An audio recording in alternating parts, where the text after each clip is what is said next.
Hello दोस्तों, आपका स्वागत है हैशटैग सक्सेस विद दीपक में। आज हम बेसिक एनाटॉमी लेके आ रहे हैं। जैसे कि इसमें हम ये पढ़ेंगे कि स्केलेटल सिस्टम होता क्या है, ठीक है। और इसमें और सिर्फ बेसिक पढ़ेंगे और उसके बाद उसको धीरे धीरे इसके सारे पार्टों को जानेंगे। तो ये वीडियो मेरे लिए एनाटॉमी पे बेस है, ठीक है। चलिए आते हैं स्केलेटल सिस्टम। स्केलेटल सिस्टम होता क्या है? हड्डियों के ढांचे को क्या कहते हैं? स्केलेटल सिस्टम कहते हैं। इसमें मेनली हम क्या क्या पढ़ेंगे? बोन्स को पढ़ेंगे, कार्टिलेज को पढ़ेंगे, ठीक है। स्केलेटल सिस्टम इसमें क्या क्या पढ़ेंगे? बोन्स पढ़ेंगे, कार्टिलेज, मेनली बोन्स और कार्टिलेज को पढ़ेंगे। ज्वाइंट्स क्या होता है? जहां पर दो बोन्स या कार्टिलेज मिलते हैं उसको ज्वाइंट्स कहते हैं। लिगामेंट, जो बोन को बोन से मिलाता है उसको लिगामेंट कहते हैं। जो बोन को मसल से मिलाता है उसको टेंडन कहते हैं। दो तरह का होता है हमारे जो स्केलेटल सिस्टम होते हैं, वो दो तरह के होते हैं, एक्सियल और अपेंडिकुलर। एक्सियल में हम कौन कौन से बोन्स के बारे में पढ़ते हैं और अपेंडिकुलर में कौन कौन से बोन्स के बारे में पढ़ते हैं। सबसे पहले बोन्स होते कितने हैं? तो जब हम बच्चे होते हैं तो हमारे में 275 बोन्स होते हैं, ठीक है। लेकिन जैसे जैसे हम बड़े होते हैं वो एक दूसरे से ज्वाइन करते हैं और कितने बचते हैं? एडल्ट होने पे 206 बोन्स बचते हैं, ठीक है। अब आते हैं एक्सियल स्केलेटन। इसमें कितने बोन्स होते हैं? 80 बोन्स होते हैं। अब 80 बोन्स आते कहाँ से हैं? तो पहले एक्सियल स्केलेटन में कौन कौन से पार्ट का बोन्स आता है ये पहले जानते हैं। तो कौन कौन सा आता है? स्कल, जो हमारे स्कल में बोन्स होते हैं। कितने स्कल में बोन्स होते हैं? 22। वर्टिब्रल कॉलम, इसमें कितने होते हैं? 26। स्टर्नम कितने होते हैं? 1। रिब्स में कितने होते हैं? 12। 12 क्या होते हैं? बोन्स होते हैं? नहीं, 12 पेयर होते हैं, ठीक है। चलिए अब आते हैं अपेंडिकुलर। अपेंडिकुलर में क्या हो जाएगा?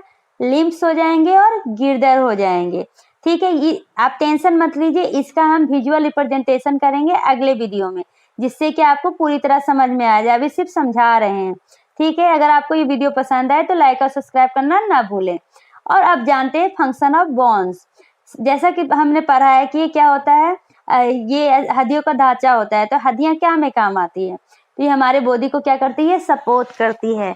और क्या करती है? प्रोटेक्शन देती है सॉफ्ट ऑर्गन को। सॉफ्ट ऑर्गन करने का मतलब जो हमारा हार्ट है, जो हमारा लंग्स है, उसको बचाती है बाहर के आपदाओं से, ठीक है। Movement due to attach skeletal muscle, वो हड्डियों का ढांचा के कारण ही हम मूवमेंट कर पाते हैं। Storage of minerals and fat, ये बोन्स क्या होता है? इसमें मिनरल्स और फैट का स्टोरेज होता है। और क्या होता है? इसमें ब्लड सेल का फॉर्मेशन भी होता है, जैसे बोन मैरो में। देखिए यहाँ पे लिखा हुआ है बोन्स में कितने होता है, ह्यूमन बॉडी में बोन्स कितने होते हैं? 206 होते हैं, ठीक है। अब ये इसमें कह रहा है कि दो बेसिक टाइप होता है बोन्स का। एक तो कॉम्पैक्ट बोन्स होते हैं और एक स्पॉन्जी बोन्स होते हैं। कॉम्पैक्ट कहने का क्या मतलब है? देखिए फिगर में देखिए, जहाँ पे होमोजीनस हो, कोई भी इधर उधर की चीजें ना हो। स्पॉन्जी मतलब small needle like pieces of bones को कहते हैं। और स्पॉन्जी में क्या होते हैं? बहुत सारे ओपनिंग होते हैं। वो स्पॉन्जी वर्ड से ही लगता है कि उसमें बहुत सारे पोर्स होंगे, ठीक है। अब आते हैं एक्सियल। एक्सियल में बताया ना, ये longitudinal part of the body है। अब लॉन्गिट्यूडनल कहने का क्या मतलब है कि ये लॉन्गिट्यूडनल है। इसमें कौन कौन से आते हैं? स्कल आते हैं। स्कल कितने होते हैं? 22। वर्टिब्रल कॉलम कितने होते हैं? 26। बोनी थोरैक्स कहने का मतलब इसमें स्टर्नम आएंगे और रिब्स आएंगे। रिब्स कितने होंगे? 12 पेयर्स होंगे और स्टर्नम 1 होगा, ठीक है। अब आते हैं, देखिए यहाँ पे पिक्चर दिया हुआ है। इसमें ये इस पिक्चर को मैं समझाऊंगी, अभी समझाऊंगी आपको समझ में नहीं आएगा, क्योंकि इसमें कुछ फेशियल बोन है, कुछ पैराइटल बोन है, कुछ वर्टिब्रल बोन है, स्कल के बारे में है, तो अभी आपको समझ में नहीं आएगा। देखिए इस पिक में क्या है? इस पिक में बताया है सच्योर के बारे में। सच्योर होता क्या है? जैसे कि दो बोन्स स्कल के मिलते हैं तो वो वहाँ पे एक दरार टाइप का हो जाता है, उसी को सच्योर कहते हैं। तो हम ये सब पढ़ेंगे अगले वीडियो में, मतलब ये अपकमिंग वीडियो में ये सब सारे पढ़ेंगे। ये बता रहे हैं कि हमारे बेसिक क्या क्या पढ़ना है, क्या क्या नहीं पढ़ना है, ठीक है। अब वर्टिब्रल कॉलम में कितने होते हैं? मैंने कितने बताए थे? 26। कैसे होते हैं? Cervical vertebra, thoracic, lumbar, sacrum और कोकिक। 7, 12, 5, 5, 4। लेकिन जब वो बड़ा होकर फ्यूज होकर क्या बचते हैं? 5 सैक्रम बन के 1 हो जाता है और 4 फ्यूज होकर 1 कोकिक्स हो जाते हैं। एक बात याद रखिए, इसको याद करने का निमोनिक्स, सर, थोड़ा, लंबा, सा, को। सर से सर्विकल वर्टिब्रा, थोड़ा से थोरैसिक, लंबा से लंबर, सा, को। सा से सैक्रम और को से कोकिक्स। आपको याद हो गया होगा ये कैसे वेरी करता है, अपने साइज और मॉर्फोलॉजी के अनुसार वेरी करता है। ठीक है, चलिए अब आगे आते हैं, क्या कह रहा है। देखिए यहाँ पर, देखिए कैसा है, सर, थोड़ा, लंबा, साको। इससे आपको समझ में आ जाएगा, ये दिखा रहा है कि हमारा वर्टिब्रा होता कैसा है। ठीक है, और भी वर्टिब्रा कहाँ से कहाँ तक एक्सटेंड करता है। Vertebra extend from base of the school and constitute the main framework of trunk. ये क्या होता है, जो क्या होता है, एक्सटेंड करता है स्कल के बेस से, और क्या बनाता है, फ्रेमवर्क बनाता है, किसका, ट्रंक का। इस vertebra has central hollow portion, जिसको क्या कहते हैं, इसमें एक सेंट्रल हॉलो पोर्शन होता है, उसको कहते हैं न्यूरल कैनाल, जिसके द्वारा स्पाइनल को क्या होता है, पास करता है। ठीक है, और ये वर्टिब्रल कॉलम का वर्क क्या है, ये क्या करता है, ये प्रोटेक्ट करता है हमारे स्पाइनल कोड को और सपोर्ट करता है हेड को, जिससे कि क्या होता है, हमारा हेड में लचीलापन ये टूटने से बच जाता है। और क्या करता है, serve as the point of attachment from the ribs and the musculature of the back. ये क्या करता है, रिब्स को अटैच करने में हेल्प करता है, और मसल, बैक में जो मसल होते हैं उनको भी ये बचाता है। ठीक है, अब ये समझ में आ गया आपको वर्टिब्रल कॉलम का और क्या काम होता है, ये वर्टिब्रल कॉलम कैसे सेपरेट होते हैं एक दूसरे से, तो क्या, इंटर वर्टिब्रल डिस्क के द्वारा। ठीक है, अब आ गया स्पाइंस। स्पाइंस क्या होते हैं, नॉर्मल कर्वेचर के होते हैं। ठीक है, अब इसमें ये दिखा रहा है, इस पिक्चर में ये देखिए कि कौन सा सर्विक्स है, कौन सा कॉन्वेक्स है, कौन सा कॉनकेव है। तो सर्विकल क्या है, कॉनकेव है, थोरैसिक क्या है, कॉन्वेक्स है, लंबर क्या है, कॉनकेव है, तो सैक्रम क्या है, कॉन्वेक्स है, कोकिक्स क्या है, तो कॉनकेव। मतलब कि इसको याद ऐसे याद करेंगे तो हमें तो याद होने वाला नहीं है। तो याद करने का तरीका, एसटी मतलब सैक्रम, और टी से क्या हो गया, थोरैसिक। ये क्या करता है, ये होता है कॉन्वेक्स शेप का। एसटी, एसटी हमारे यहाँ एक कास्ट को कहा जाता है, आप ऐसे याद कर सकते हैं। एसटी जो कास्ट के होते हैं वो कॉन्वेक्स होते हैं। मतलब एस मतलब सैक्रल, टी मतलब थोरैसिक, उनमें कैसा शेप होता है, कॉन्वेक्स शेप होता है। ठीक है, अब आपको समझ में आ गया। ठीक है, each vertebra is given the name according to the their location. जो वर्टिब्रा का नाम दिया गया है, जैसे cervical, thoracic, lumbar, sacrum, coccyx, ये कैसे दिया गया है, उनके ये लोकेशन के अनुसार दिया गया है। तो आपको ज्यादा वरी करने की जरूरत नहीं है। सर्विकल मतलब सर के पास, थोरैसिक मतलब चेस्ट पार्ट, लंबर मतलब लंबर पार्ट, सैक्रम मतलब सैक्रल का पार्ट, और कोकिक्स मतलब लास्ट पार्ट, टेल। ठीक है, चलिए आते हैं थोरैसिक केज में। ठीक है, थोरैसिक केज, उससे पहले स्टर्नम के बारे में इसने नहीं बताया। स्टर्नम क्या होता है, एक फ्लैट बोन होता है जो मिडलाइन ऑफ द थोरैक्स से जाता है। ठीक है, चलिए वो वन ही होता है। अब आते हैं थोरैसिक केज। थोरैसिक केज में क्या क्या होता है, रिब्स होते हैं। अब रिब्स क्या होता है, रिब्स 3 तरह का होता है, ट्रू लिप्स, फॉल्स लिप्स, और कौन सा होता है, फ्लोटिंग रिब्स। हमने बताया रिब्स कितने बोन्स होते हैं, तो 12 बोन्स नहीं होते, 12 पेयर ऑफ बोन्स होते हैं। अगर बोन्स पूछेगा तो कितने हो जाएंगे, 24। तो 12 पेयर ऑफ बोन्स होते हैं। अब रिब्स होता क्या है, ये thin flat bone connected dorsally to the vertebral column और वेंट्रली टू द स्टर्नम। कह रहा है ये एक फ्लैट बोन होता है जो पीछे से वर्टिब्रल कॉलम से अटैच होता है और आगे से मतलब वेंट्रली स्टर्नम से अटैच होता है। इसका 2 अटैचमेंट आर्टिकुलर सरफेस होता है, इसलिए इसको क्या कहते हैं, बाइसिफेलिक कहते हैं। ठीक है, अब ये कितने तरह का होता है, 3 तरह का होता है, ट्रू रिब्स, फॉल्स रिब्स और फ्लोटिंग लिप्स। ट्रू रिब्स कितने होते हैं, फर्स्ट 7 पेयर को ट्रू लिप्स कहते हैं। ठीक है, मतलब कि फर्स्ट 7 पेयर कौन सा हो जाएगा, 1 2 3 4 5 को ट्रू लिप्स कहेंगे। इसको ट्रू लिप्स कहते क्यों है, क्योंकि ये डायरेक्टली अटैच होता है स्टर्नम से। ठीक है, with the help of hyaline cartilage, ये डायरेक्टली अटैच होता है स्टर्नम से, इसलिए इसको कहते हैं true ribs. False ribs 8 9 10th pair को कहते हैं फॉल्स लिप्स, क्योंकि ये डायरेक्टली अटैच नहीं होता है। तो ये कैसे अटैच होता है, ये with the help of hyaline cartilage से अटैच होता है। ठीक है, और इसको दूसरा नाम क्या कहते हैं, तो इसको दूसरा नाम कहते हैं वर्टिब्रो ब्रोंको वर्टिब्रोकॉन्ड्रियल रिब्स कहते हैं। फॉल्स रिब्स का दूसरा नाम क्या होता है? वर्टिब्रोकॉन्ड्रियल रिब्स। ठीक है, अब थर्ड वन आ जाएगा क्या? फ्लोटिंग रिब्स, मतलब कि कौन सा रिब्स? Last pair 11 and 12। ये क्यों होता है फ्लोटिंग? क्योंकि ये कनेक्टेड नहीं होता है वेंट्रली, इसलिए इसको फ्लोटिंग रिब्स कहते हैं, रिब्स कहते हैं। और इसका दूसरा नाम क्या होता है? हैंगिंग रिब्स और गोरिल्ला रिब्स। ठीक है, तो रिब केज में क्या क्या आ गया? थोरैसिक रिब्स आ गए, थोरैसिक वर्टिब्रा आ जाएगा, स्टर्नम आ जाएगा, कोस्टल कार्टिलेज आ जाएगा। ठीक है, कोस्टल कार्टिलेज जो अटैच होता है ना वर्टिब्रा से, उसमें जहाँ पे जो बोन्स होते हैं उसको कोस्टल कार्टिलेज कहते हैं। ठीक है, चलिए आपको रिब केज तो समझ में आ गया होगा। इसको देखिए, ट्रू रिब्स कितना तक हो गया? 1 to 7। इसका दूसरा नाम क्या है? वर्टिब्रोस्टर्नम। फॉल्स रिब्स कितने हो गए? 8, 9, 10। इसका दूसरा नाम क्या है? वर्टिब्रोकॉन्ड्रियल। फ्लोटिंग रिब्स कहाँ हो गए? फ्लोटिंग रिब्स हो गए 11 और 12। इसका दूसरा नाम क्या है? Vertebral ribs. याद कर लीजिए फिर से, ट्रू रिब्स का दूसरा नाम वर्टिब्रोस्टर्नम। स्टर्नम से क्यों? क्योंकि वो स्टर्नम से जुड़ा हुआ है। ठीक है, फॉल्स रिब्स को कहते हैं वर्टिब्रोकॉन्ड्रियल रिब्स। ठीक है, लास्ट वाला को फ्लोटिंग को कहते हैं वर्टिब्रल रिब्स। फ्लोटिंग का दूसरा नाम होता है गोरिल्ला रिब्स और हैंगिंग रिब्स। ठीक है, चलिए यहाँ पर अब ये दिखाया है थोरैसिक वर्टिब्रा यहाँ तक है। फिर क्या है? मेन्यूब्रियम है। स्टर्नम का पार्ट दिखाया है, सबसे ऊपर वाले पार्ट को मेन्यूब्रियम कहते हैं और उसके नीचे वाले माने बीच वाले को बोधी कहते हैं, लास्ट वाले को जिफॉइड प्रोसेस कहते हैं। ठीक है, चलिए आपको ये समझ, कोस्टल रिब्स मैंने कहा था ना, जहाँ पर वो स्टर्नम से अटैच होगा उसी को कहेंगे कोस्टल कार्टिलेज। ठीक है, चलिए आगे आते हैं। क्या कह रहा है? बोन्स को क्लासिफाइड करना। बोन्स को क्लासिफाई किया जाता है उसके शेप के अनुसार। ठीक है, और मैंने इससे पहले बताना चाह रही हूँ अपेंडिकुलर स्केलेटन। ठीक है, अपेंडिकुलर स्केलेटन कितने होते हैं? 60 होते हैं। उसके मतलब कितने बोन्स होते हैं?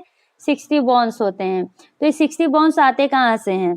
ठीक है, तो देखिए, पहले तो हैंड में होते हैं। कितने हैंड में होते हैं?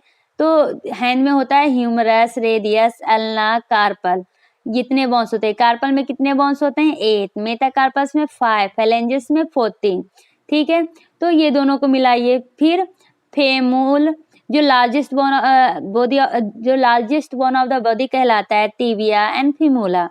तालसेल, मेटातालसेल कितने होते हैं? 5। फेलेंजिस कितने होते हैं? 14। तालसेल कितने होते हैं? 7। नी, ये सबको मिलाकर बनते हैं 60। ठीक है, दो और भी होते हैं। कौन से? पेक्टोरल और पेर्विकिडल। ठीक है, ये किस में आता है? ये एक्सियल में आता है, तो इसमें पढ़ने की जरूरत नहीं है। अब क्या है? बोन्स को क्लासिफाई किए हैं, तो बोन्स को क्लासिफाई किए तो क्या हो गया? ये कुछ बोन्स हो गए लॉन्ग बोन्स हो गए, जैसे कि हमारे ये फेमूल हो गया, फेमूल हो गया, जो हमारे हाथ में हड्डियां हैं ना वो, जैसे कि फेमूल पैर में होता है, लॉन्गेस्ट बोन होता है। ह्यूमरस हमारे हैंड में होता है। ये सब लंबे लंबे, इसलिए इसको क्या कहेंगे? Long bone. सॉथ बोन हो गए जो छोटे छोटे होते हैं, जैसे कि कार्पल में, तालसेल में। कार्पल में कितने बोन्स होते हैं? तो कार्पल में होते हैं 8, तालसेल में 7। फ्लैट बोन जो फ्लैट होता है, जैसे कि हमारा ribs, scapula, skull, sternum. Ribs, scapula, skull, sternum, ये क्या है? ये फ्लैट बोन्स है।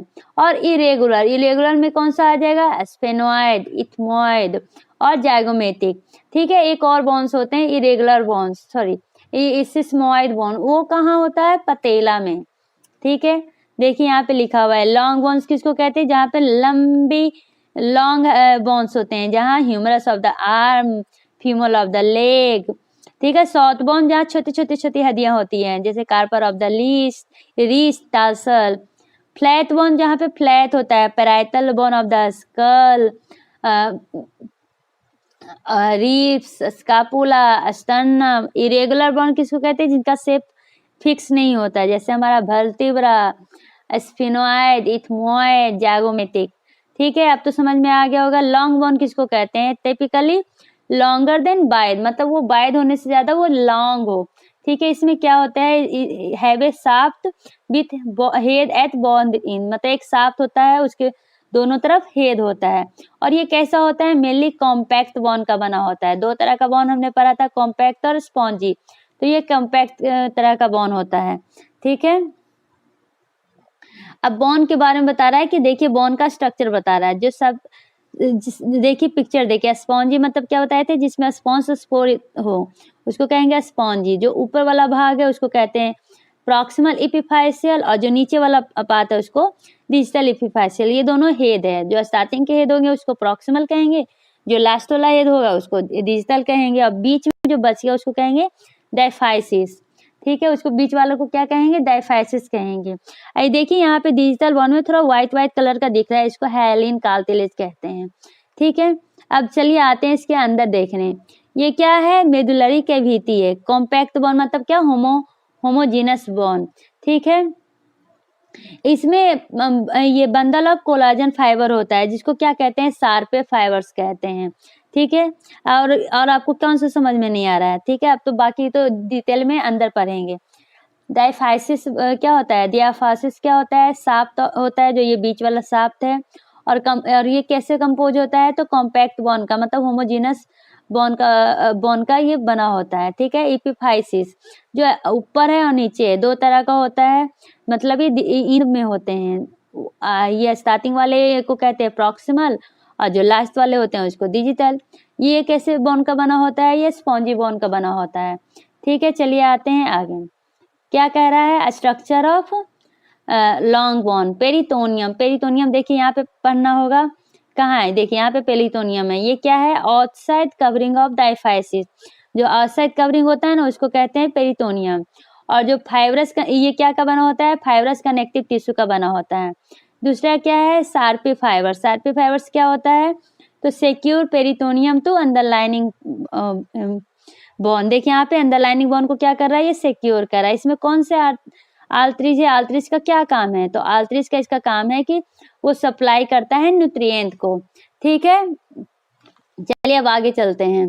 क्या लिखा हुआ है, क्लासिफिकेशन ऑफ बॉन्ड्स, अभी तो पढ़ा, लॉन्ग बॉन्ड, शॉर्ट बॉन्ड। तो शॉर्ट बॉन्ड्स पढ़ते हैं। शॉर्ट बॉन्ड कैसा होता है, क्यूब शेप का होता है। इस क्यूब शेप मतलब कि ये मेनली स्पॉन्जी बॉन्ड का बना होता है। और ये कौन कौन से होते हैं, कार्पेल, टालसेल। ठीक है, चलिए अब आते हैं फ्लैट बॉन्ड में। फ्लैट बॉन्ड मतलब क्या कह रहा है, थिन और फ्लैटेंड होता है। और ये यूजुअली कैसा होता है, कर्व होता है। और ये क्या का बना होता है, दोनों तरह का होता है, कॉम्पैक्ट बॉन्ड का भी, और सराउंडिंग होता है स्पॉन्जी बॉन्ड का। ठीक है, इसमें कौन कौन से आते हैं, स्कल आते हैं, रिब्स आते हैं, और स्टर्नम आते हैं। अब आते हैं इरेगुलर बॉन्ड। इरेगुलर बॉन्ड मतलब रेगुलर नहीं होता है, और जो कहीं पर भी फिट नहीं हो सकता, जैसे वर्टिब्रा और हिप्स। इरेगुलर बॉन्ड में और भी आते हैं, स्फेनॉइड, इथमोइड और जाइगोमेटिक आता है। ठीक है, और इसका क्या होता है, साइटोपैथ, ये इसका वर्क क्या होता है, तो ये अटैचमेंट में काम आता है, किसका, मसल्स, टेंडन्स और लिगामेंट का। ठीक है, और इसका क्या काम होता है, और इसका ये काम होता है कि पैसेज देता है नर्व्स और ब्लड वेसल के लिए। Category of Bon marking depends क्या पे करता है, प्रोजेक्शन एंड प्रोसेस पे और डिप्रेशन पे। डिप्रेशन को इंटेंडन कहते हैं। ये प्रोजेक्शन और प्रोसेस का क्या काम है, ये ग्रोथ करता है फ्रॉम द बोन सरफेस से। ठीक है, अब टाइप ऑफ बोन्स, तीन टाइप्स का बोन होता है। ऑस्टियोसाइट, साइट मतलब क्या होता है, बनना, mature bone cell. Osteoblast, blast मतलब क्या होता है, कि फॉर्म करना, तो बोन फॉर्मिंग सेल। ऑस्टियोक्लास्ट मतलब कि डिस्ट्रॉय करना, तो बोन डिस्ट्रॉइंग सेल इसको कहा जाता है। मैच्योर सेल को बोन सेल को क्या कहते हैं, osteocyte. Bone forming osteoblast, bone destroying osteoclast. और ऑस्टियोक्लास्ट में क्या होता है, बोन्स का रिमॉडलिंग होता है, जिससे कि कैल्शियम का रिलीज होता है। बोन रिमॉडलिंग तो is a process by both osteoblast and osteoclast, मतलब ब्लास्ट और क्लास्ट दोनों में क्या होगा, ये बोन रिमॉडलिंग होगी। ठीक है, इसी के साथ ये खत्म होती है। अगले बेसिक स्केलेटल सिस्टम खत्म होते हैं। अगले बार हम स्कल के बारे में, स्कल के बारे में नहीं, अगले बार हम एक्सियल अपेंडिकुलर के स्कल का पार्ट लेके आएंगे। स्कल कितने होते हैं, 22, तो हम 22 बोन्स के बारे में डिस्क्रिप्शन लेके आएंगे। ठीक है, अगर आपको ये वीडियो पसंद है तो लाइक और सब्सक्राइब ना करें, तब तक करना ना भूलें। तब तक के लिए bye bye, take care, see you.